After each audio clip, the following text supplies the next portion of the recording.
नमस्कार, आप देख रहे हैं लाइव टाइम्स टीवी और मैं हूं शालिका ठाकुर आपके साथ। बैजनाथ शिवधाम से लाइव तस्वीरें आपको दिखा रहे हैं, लाइव दर्शन आपको करवाएंगे। आप जुड़े रहें हमारे साथ और इस लाइव स्ट्रीम में हमारे साथ बने रहें। सबसे पहले इस खूबसूरत परिसर को आपको दिखाएंगे।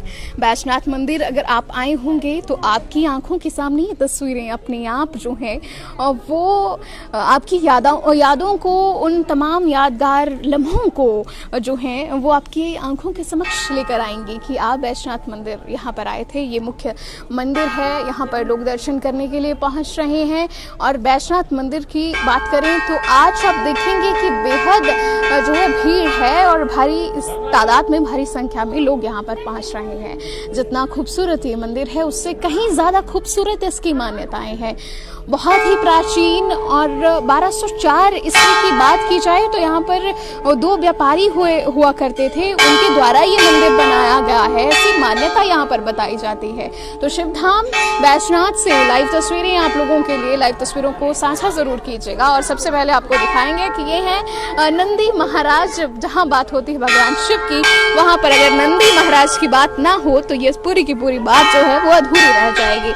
नंदी महाराज जिनके कानों में लोग अपनी मन्नत जो है वो बताते हैं और उस मन्नत को पूरा करने की एक आस अपने घर लेकर जाते हैं, तो अपनी मनोकामना को यहाँ पर पूरा करते हैं। इसके साथ छोटे छोटे शिवलिंग हैं और अगर बात की जाए तो बेहद खूबसूरत ये जगह है।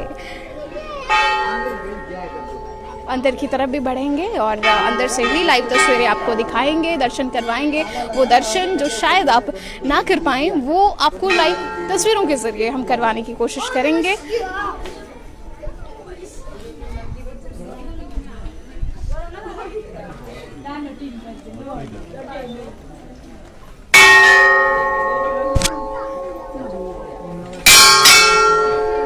तो अंदर की तरफ बढ़ेंगे और मंदिर की लाइव तस्वीरों के साथ आपको इस मंदिर की कहानी से भी थोड़ा अवगत करवाने की कोशिश करेंगे। पंडित जी हमारे साथ जुड़ेंगे, धर्मेंद्र शर्मा जी, जो मंदिर के पंडित हैं और तमाम लोगों को यहाँ पर इस शिवधाम के दर्शन भी बहुत अच्छे से करवाते हैं। किसी के मन में कोई संशय हो, किसी के मन में कोई सवाल हो तो उस सवाल का भी जवाब लोगों तक पहुँचाने की कोशिश करते हैं। अगली तस्वीरें उस शिवधाम की, उस शिवलिंग की, जिसे देखने के लिए लोग दूर दूर से, दूर दराज के इलाकों से यहाँ तक पहुँचते हैं।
शिवधाम बैजनाथ के लाइव दर्शन आप तक पहुंचाने की कोशिश कर रहे हैं। मंदिर में आप देखेंगे कि भक्त बहुत ज़्यादा तादाद में हैं और अपनी मनोकामनाओं के साथ, अपनी तमाम आस और उम्मीद के साथ यहाँ पर पहुँचे हैं। और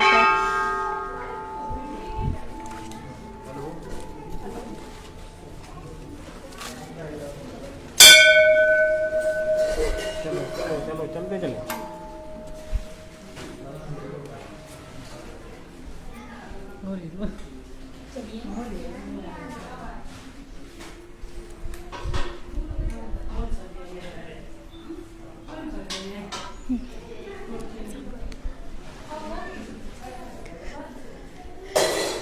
बैजनाथ के शिव के इस मंदिर की अगर बात की जाए तो आपको बता दें कि एक यहाँ पर बात कही जाती है कि लंकेश रावण जब शिवलिंग लेकर श्रीलंका की ओर जा रहे थे तो उन्होंने निश्चय किया और उन्हें भगवान शिव ने कहा कि तुम इस जो शिवलिंग है इसे रास्ते में कहीं भी नहीं रखोगे। लेकिन जब रावण ऐसा नहीं कर पाए और एक किसान उन्हें दिखे और किसान के पास उन्होंने शिवलिंग को दे दिया और कहा कि तुम कृपया करके इसे नीचे मत रखना। लेकिन जैसे ही किसान उस भार को नहीं सह पाया या फिर किसी भी मजबूरी के कारण किसान ने नीचे उस शिवलिंग को रख दिया तो उसके बाद यहीं से उस शिवलिंग की स्थापना हो गई। और जैसे कि मैंने आपको बताया कि जैसी मान्यताएं हैं, जैसे कहा जाता है कि दो व्यापारी यहाँ हुआ करते थे जिन्होंने इस मंदिर का निर्माण यहाँ पर किया। थोड़ा सा राहत मिली है यहाँ पर भक्तजनों से, तो पंडित जी से बात करने की कोशिश करेंगे, उनसे इस मंदिर के इतिहास को मैं तो आप तक पहुँचाने की कोशिश कर ही रही हूँ,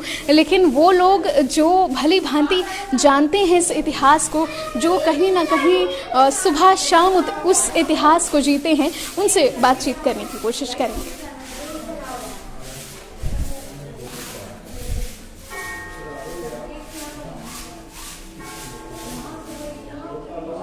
नमामि शमेशां निर्वाण रूपम विभुम व्यापम ब्रह्मा देव स्वरूपम।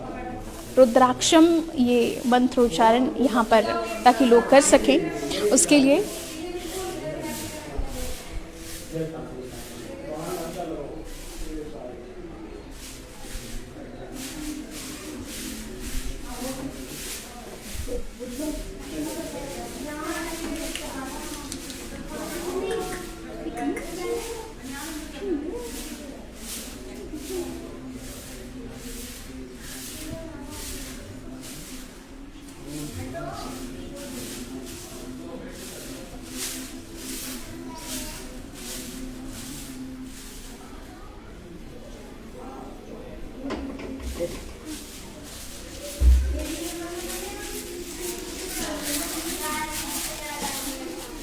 ओम नमः शिवाय। पंडित जी, इस मंदिर के इतिहास में जितनी जानकारी मेरे पास थी मैंने दर्शकों को दी, लेकिन मैं चाहूंगी कि आप भी इसके इतिहास के बारे में बताएं।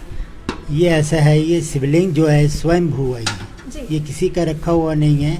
ये शक्ति रूप में है, शिव और पार्वती दोनों हैं इसमें। जहाँ शिव है वहाँ शक्ति है, जहाँ शक्ति है वहाँ शिव है। ये स्वयंभू है, यानी कि भगवान शिव खुद शिवलिंग के रूप में प्रकट हुए हैं। ये नेचुरली है, किसी का रखा हुआ नहीं है। जी, जी, जी। ये वो स्थान है यहाँ पर रावण ने कई हजार वर्ष विजय होने के लिए तप किया है। इसी स्थान से भगवान शंकर ने रावण को अमर होने का वरदान दिया था।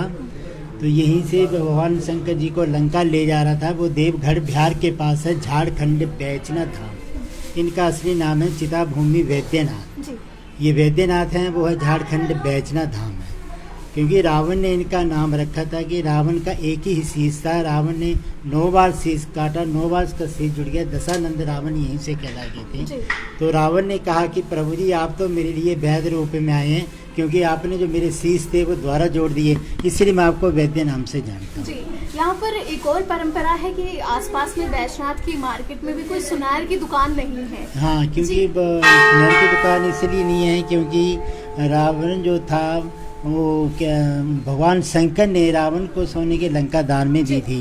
तो रावण जो कुल पुरोहित भी था भगवान शंकर का, रावण जैसा विद्वान आज तक इस वर्ल्ड में नहीं है। उसको 4 वेदों का ज्ञान था। तो इस करके ये सुनार की दुकान नहीं थी। ना ही यहाँ पर रावण का पुतला जलाते हैं, ना ही दशहरा मनाते हैं, क्योंकि ये रावण की तपोस्थल भूमि है सारी। बहुत बहुत शुक्रिया पंडित जी। Thank you.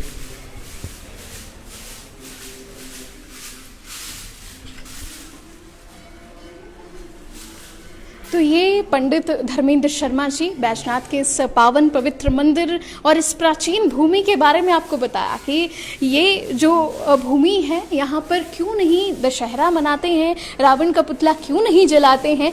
ये तमाम वो सवाल हैं जो शायद हम बैजनाथ घूम कर चले जाएंगे, मंदिर के दर्शन करके चले जाएंगे, लेकिन इन सवालों के जवाब ना हम ढूंढने की कोशिश करेंगे ना हम जानने की कोशिश करेंगे, क्योंकि आजकल के ज़माने में हम सेल्फीज और फोटोज़ में इतने सिकुड़ चुके हैं, कहीं ना कहीं ख़त्म हो चुके हैं। हमें इतना ध्यान में नहीं रहता कि हम इस मंदिर की कहानी को सोचें, सुने, समझें आखिर हम इस धर्म स्थल पर, हम इस तीर्थ स्थल पर, हम इस शिव धाम में पहुँचे हैं तो शिव की क्या कहानी है, उस कहानी को जो है वो जान सकें।